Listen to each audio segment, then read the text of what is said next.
But just to let you know, we are right now going to record the Stories That Inspire, which is a pop series in which we focus of capturing these histories of our youth mentors, of youth of the pop movement, and we pretty much want to highlight those things that makes you special. A bit about your career, a bit about your vision, a bit about the role of the pop movement in your life. So that's what we're trying to capture here. And pretty much simple questions. Take as long as you want to answer them. This is not going to be in video. This is going to be a reading document. So we're gonna post it on our social media or on our website. And there's a book coming here soon, so that's something good for you to know. So I'm going to start asking you questions. If you get to have any questions to me, please don't hesitate to ask us. And the first question is, you witness immense loss in your community.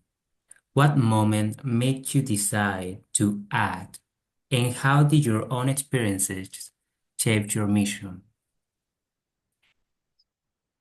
Thank you so much for that question. First of all, what made me witness the distresses happening in my society? So, uh, somewhere the story starts when when I ended my class 10th, because that's what the time that was the time that I had got to look upon different issues, and I was trying to explore something beyond my academics, because till my 10th I've been a usual general student, slightly above average and done well in my academics, but I was I was very self-centered and not willing to break the frontiers and look what was out of the box. But when I joined a residential school in 2023 in June, after that I had started reading a lot. I explored myself. I read news articles. I was very interested in watching news and scrolling my feeds in my spare time. So I tried to be productive whenever I found that I should actually try to do something or the other. So I came across various articles on farmer suicides in Vidarbha region of India. So this region basically includes several districts that are proclaimed to be farmer suicide prone districts. And in the meantime, I also encountered an article by the World Bank. It was given in 2018. So I just came across that article that said that 7 out of the top 10 most affected districts for climate change from the entire world, 7 will be from the Vidarbha region of India. So I found that really alarming. And uh, I just took that article to my father, and I just showed him that what can be done for this? What is this happening on?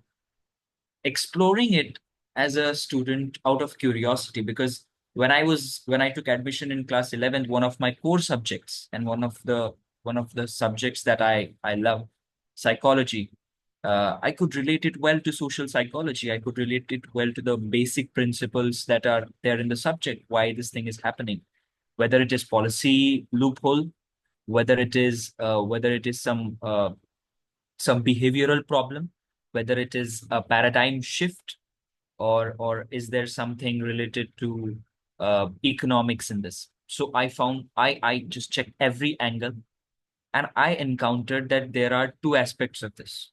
One is the mental health aspect, and second is the socio-economic aspect. Primarily, farmers are committing suicide because of high debt, because of incurred losses in the agriculture, because agriculture is a supplementary occupation these days. It's not the primary occupation anymore. So that was what I encountered. Second aspect was that we are calling it farmer suicide, but that it can't be solely related to farmers and solely related to agriculture as their occupation. But there are household marriages that are to take place, alimony is to be paid, dowries to be paid. So naturally, a person incurs losses in that. And secondly, what used to be called as a circular rural economy, where people used to rely upon nature-based solutions, indigenous wisdom, uh, uh, imbibing and looking forward to nature to find solutions to contemporary problems was diverting its ways to materialism. And that was a deep thought that I got. But I did not have adequate research material, no resources. So then I formulated it to a different story.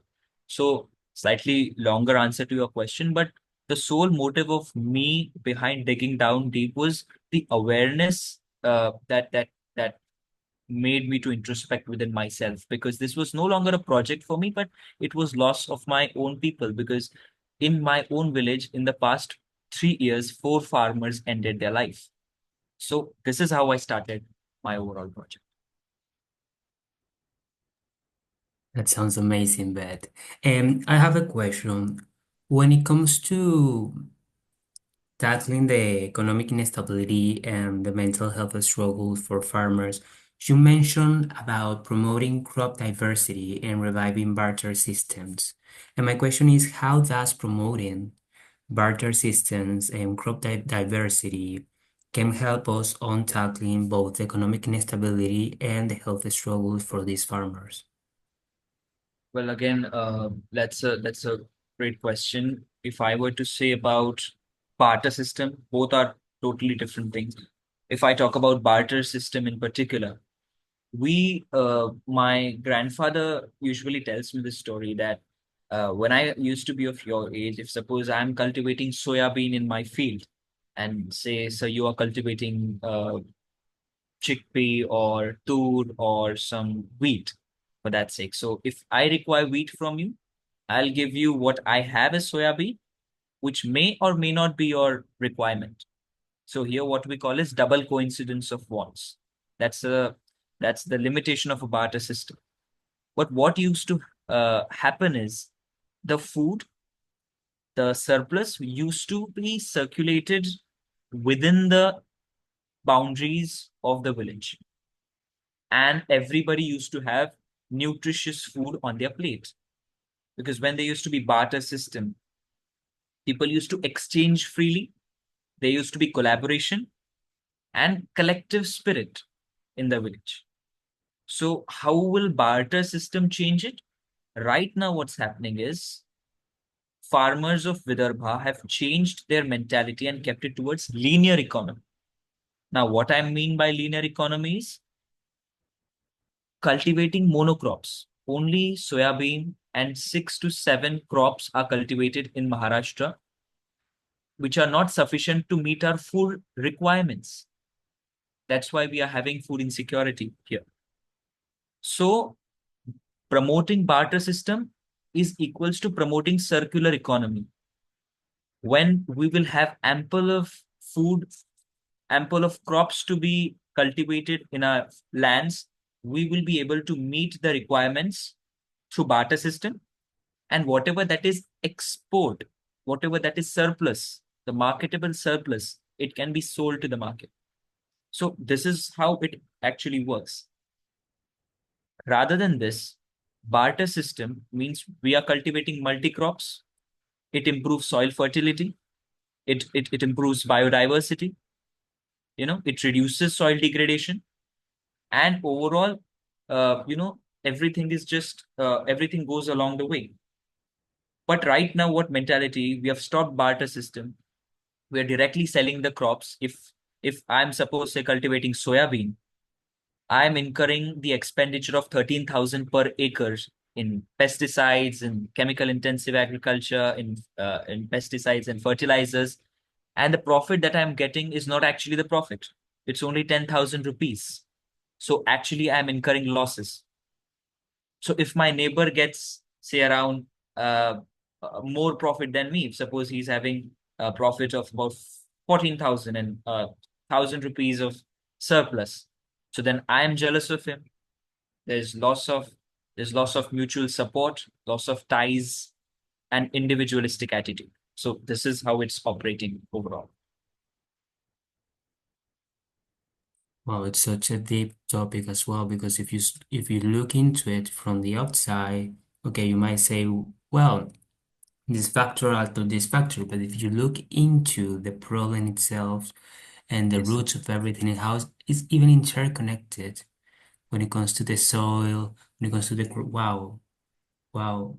Yes, it is a bit complex because it took time for me to understand it as well, because I had spent months on this researching, finding the relevant resources, and actually I had also paid visits to the agriculture superintendent, uh, civil authorities, trying to find out. Even they were thinking that farmers today, in today's times, have become negligent and are only looking forward to agriculture as a supplementary activity, because they just want to put fertilizers and pesticides out there on the land and just sow everything out there, not looking at uh, whether the microbial population is dying, because they are reluctant to change. That's why this project also calls for behavioral change.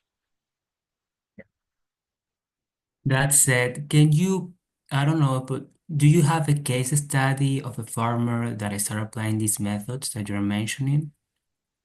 You can share with us a before and I after of that Yes, person? yes, of course, of course. So, why to mention a case study, but my entire village actually relies on the same methodology.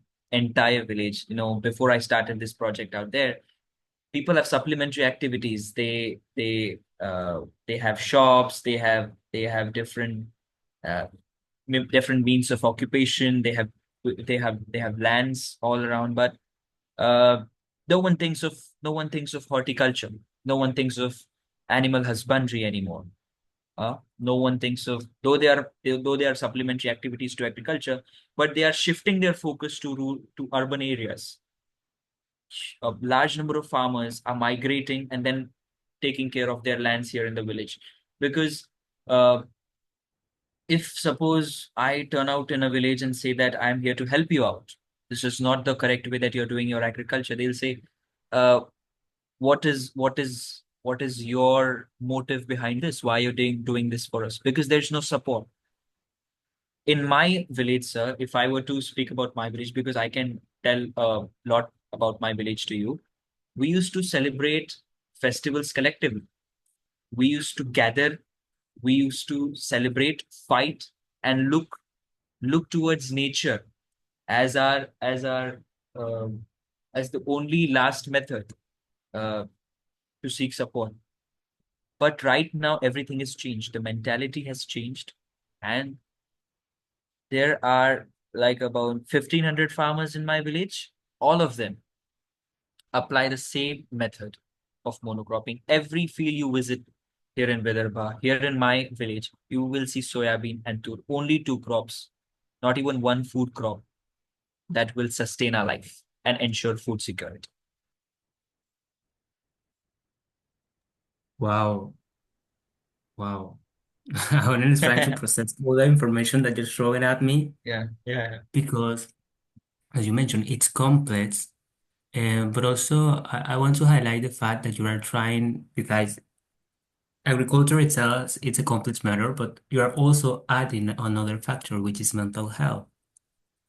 And I would like to ask you if you could try to drive us through how do we break the stigma around seeking help, and why is mental health inseparable from agricultural reform in your village? Well, again, that's a great question. Agriculture and mental health are not too closely related, but at the same time, they're inseparable. You know, uh, when I talk about agriculture on one end, it was not it had something in it that was traditional values, that was purely relying upon nature-based solutions, as I repeat, indigenous wisdom and traditional methodologies reclining in the Indian traditional culture. Mental health, on the other side, is a different thing. As I recently spoke about how people are becoming more individualistic, how we are actually becoming selfish, self-centered in our lives. This thing is happening in rural areas a lot. There used to be collective celebration of festivals, sustainable, uh, happiness that's somewhere lacking right now. The stigma attached to it, I encountered primarily when I visited every household in my village with a PHQ-12 questionnaire and I asked them confidential information. So let me tell you something about the PHQ-12 questionnaire. It's a basic psychological questionnaire that diagnoses you for somatoform disorders, depression, mania, anxiety disorders. Okay, so it's a set of 12 questions. There are 10 questions in one set and 2 questions on the other set. If you are getting more than 7 in the first set, you're qualified for the second set. Okay, that means your score will be pulled out, and based on that, you can then be diagnosed for a particular disorder or say mental illness whatsoever that is. So, sir, what I did was I went to every village and I went to every household and I had uh, sought information from them, confidential information that was name was not recorded, not any occupation or not any personal detail was recorded, but there were hints that were posted so that that person can be identified. Okay, and those farmers uh, whose score came more than 7 were referred to the civil hospital. They were unknown that they had a psychological condition. They were unknown that they had a they had schizophrenia. They had somatoform disorder. They had bipolar disorder. They were unaware. What was happening was I had to actually convince them that you will get rid of this very soon if you trust me. I had built a rapport with the district civil hospital psychiatrists, psychologists. They explained me correct ways to handle this questionnaire. And interestingly, me being a student of psychology, it was out of curiosity for me to do this realistic case study. You know, when you meet people, when you go in a village, when you know the people and everything goes in a flow, that was what happened with me. I got positive insights into that, though people were unwilling to share information at some times, but my compassion, curiosity, whatever you may call it, I was successful in taking the data of 1,500 people to the civil hospital and show them that these 4 people from my own village are acute depressed and who can commit suicide at any point of time. So that is the level of stigma that is attached. At any point of time, they could have hanged themselves, they could have jumped in a well or done something. So that was what my attempt on. It was serious situation for me, and it was in a summer vacation last. So the stigma is deeply rooted. This exorcism and everything is still prevalent at some, it's to some extent. This energy, evil spirit, this game goes on in the village, but there has to be a there has to be a time, there has to be a, a proper method to pull out this thing. And naturally, they were farmers. They had a loan on them. They had incurred something. They had they had this sense of taboo, you can say, about their psychological condition. So I had to pull it out, and successfully, I was able to convince these farmers and help them throughout the course of this project. So it was a long duration, and was this. Wow. I'm curious to know because I'm from Latin America, Venezuela specifically, and there the farming structures and the farming, let's say, yes, I would say farming structure and communities. We have a lot of child labor, which is present in those areas, and I want to know how old are those 500 people that you're mentioning? Do we have people who is underage, or we're talking about older people? The age groups of all aspects. As you spoke about the child labor, here also in my village, youths are engaged in agriculture. Okay. And mostly, as I said, sir, in the past 3 years, 4 farmers who have ended their lives. Two of them were of ages, I guess, 21, and one was 18. Uh, there were different reasons for that, for obvious reasons other than agriculture. There are personal distresses. My project not only focuses on agricultural aspect, total agricultural aspect, but at the same time, purely mental health. Because here in the grassroots level, we are thinking that still there are villages where people are living happily, where people are living in joint families, where people are celebrating everything together, where people are sharing things with each other. But that's not the case in rural areas. Rural areas here in Vidarbha, the situation is uh, it's terrific. The situation is that uh, there are no people to talk to. There are uh, substance abuse cases coming, okay, and they are diverting these people from this. Unemployment continues to be the major reason, right? Uh, Yesterday, no, this is just the beginning of May and late end of April. The temperature in one of the district was 45 degrees Celsius.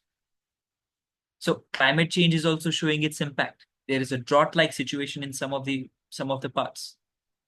Chandrapur district in Maharashtra, it comes in Vidarbha region, Chandrapur district. It had the highest recorded temperature in India yesterday, 45 degrees Celsius. And it's not even the beginning of May.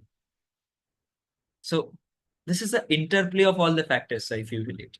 This is an interplay of various things happening. So you need to focus at different aspects when talking about the same project. Now, climate change is also associated with climate stress, is what we call it. Psychological stress again, agriculture again, because it also contributes to the largest amount of greenhouse gas emissions after industries. So this is the thing. Wow, and it's not only happening in India, it's happening all around the world because I can tell you the agricultural area in Venezuela, which is the Merida, it's being most affected by suicidal rates, especially coming from youth. Actually, had the highest suicidal rates in the whole country, and that's our agricultural area. So things that you don't see probably in the city, in the heart of the city, downtown, you are seeing that in agricultural areas, they are also being affected by climate change. I mean, just in Venezuela, everything that it goes to, when it comes to, I don't know. I mean, I can tell you everything. They are just right now in a crisis at this moment because of the rain was so heavy that impacts on many people, and there are many people being affected right now. But that's not only happening there, and you're pretty well aware of that. That's not happening there.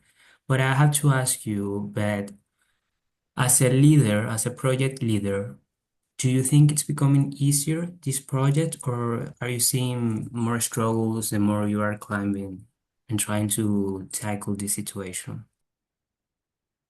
So one of the biggest success of this project, if I were to tell you, is that I am clear about the baseline of the project.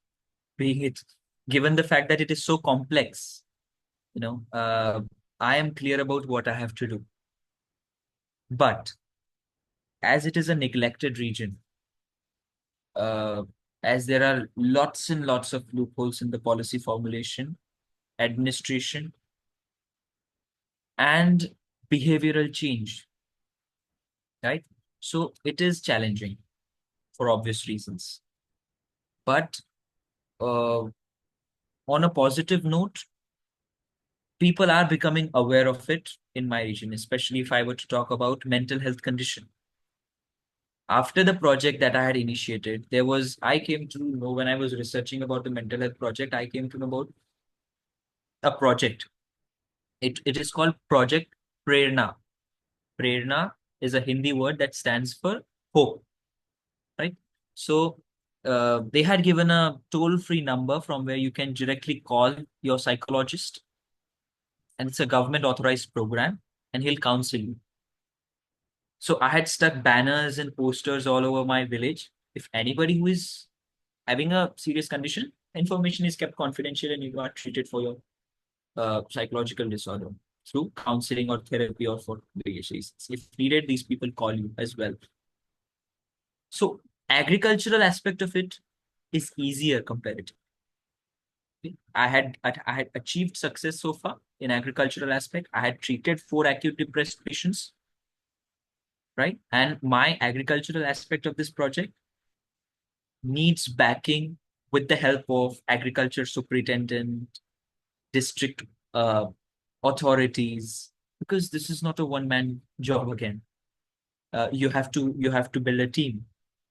And as I am currently focused on my university applications, till I get into a university, it won't be easy for me to focus on this project path, right? Because I had my boards going through. So it was a personal challenge for me as well to devote this time for the project. Plus, I had fellowships going on. I had Mercedes-Benz fellowship, Bill and Melinda Gates fellowship going on. So I was looking at the.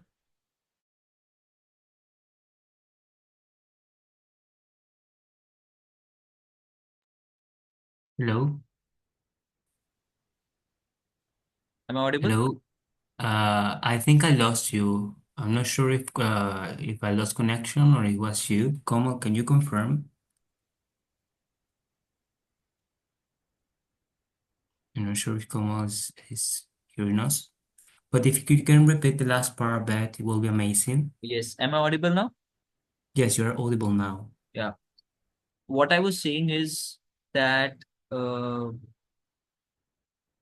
my intention of the agricultural project was purely to make people ready for one project so that I can make people ready for the other project. I had created an impact in my village related to mental health, gained the support of 1,500 people so that I can implement this to the agriculture project as well. But I was telling, due to my personal constraints, due to my for various reasons, board examinations and other fellowships going on, I had to totally focus on these aspects of it. But ground level work needs to be done in the agricultural aspect of this project, that is to create a circular economy. Okay? So ultimately, if you were to say what is your goal for the village, the goal is creating a village into an eco village, right? Where everything is grown. People are having food security. They're selling their marketable surplus in the market. Okay, they are again coming back to barter system. Okay, collective celebration of festivals, indigenous wisdom, nature-based solutions, and of course a behavioral change. Wow, and as you mentioned, it's not one man's job.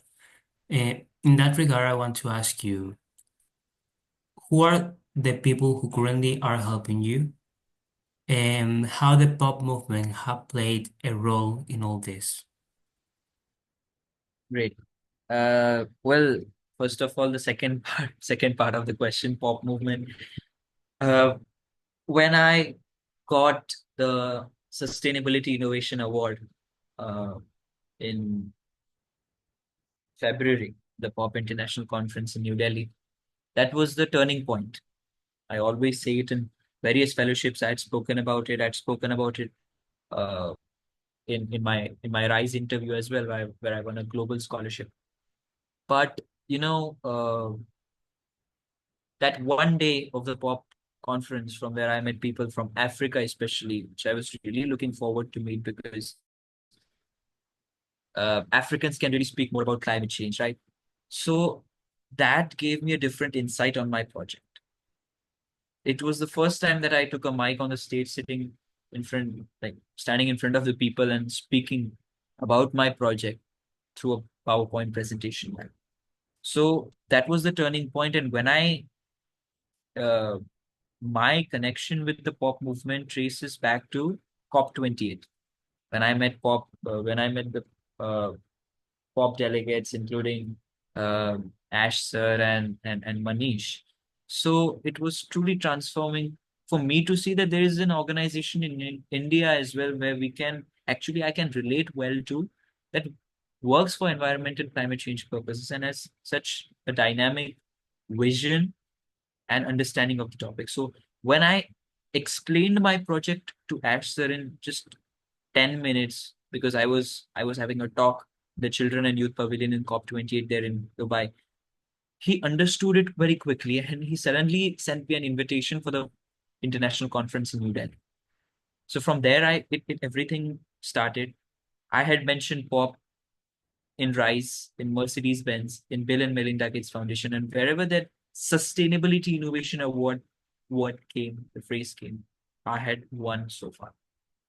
Second, uh, the question that you asked, like, whom I have with me, as I said, the fellowships, relevant stakeholders that I am in touch with here in Washington, here in the village area as well, plus village local government, including Gram Panchayat and Sarpanch and local government that we have here. They are helping out. But apart from that, I have RISE funding with me, hardship funding. Uh, that is uh, that is the biggest achievement so far that I have got, becoming a RISE fellow and a member of a community. When I will represent my village in London in August in the RISE Residential Summit, I will surely gain more insights because I have funding for my project. I just need to initiate and start it. Maybe converting to organic farming, reducing pesticides, or bringing back the indigenous wisdom to the village, trusting on nature-based solutions, removing the stigma of mental health, are all these topics that I can cover. So I have monetary support. Just the thing that I need to do is be more open to skills and explore various dimensions of how I can start the ground level of work in my village and the districts associated.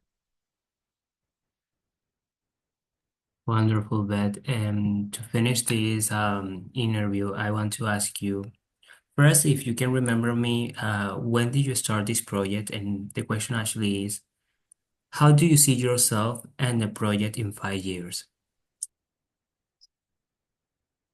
So I started this project in 2023 in my summer vacation.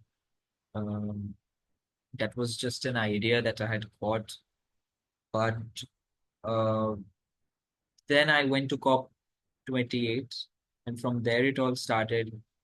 In COP 28, I represented my project. But one more major achievement in July 2023 was I had uh, been awarded as a finalist of FAO's World Food Forum virtual event in Italy. I was among the top five global finalists, uh, and the only finalist from India. I had won that, and that was a global recognition. So from there, I had got a clear idea that this project can go far by all means. After that, what happened was when I got back from the POP International Conference, then I applied for RISE and then I started interviewing and surveying the farmers and uh, gathering stakeholders and meeting psychiatrist officials. And I devoted much of my time to this project part. So then it got reality when I won the RISE Global Scholarship on.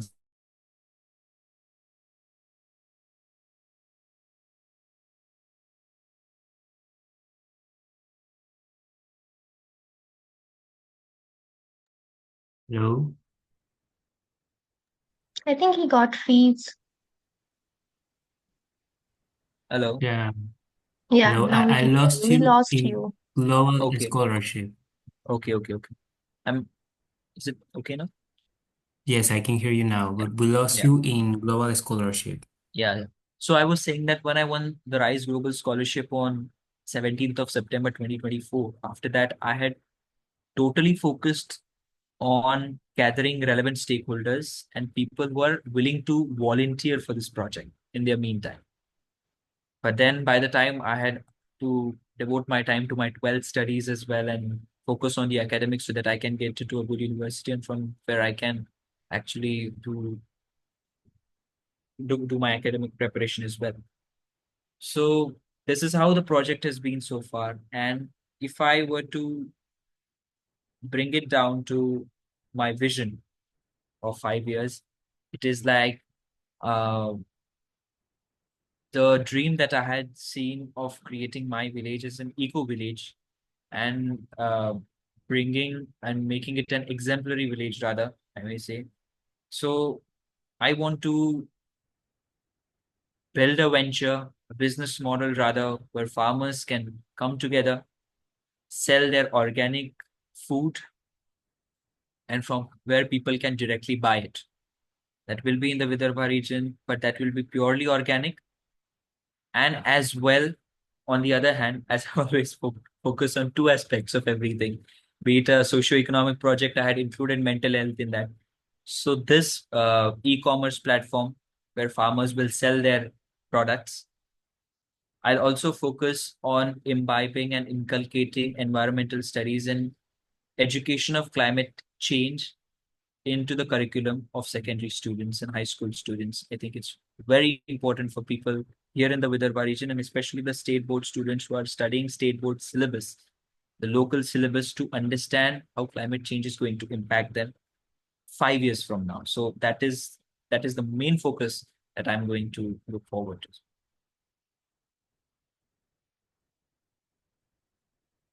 Thank you, Ed, very much for your time, for Yes. having such an inspiring vision 5 years from now.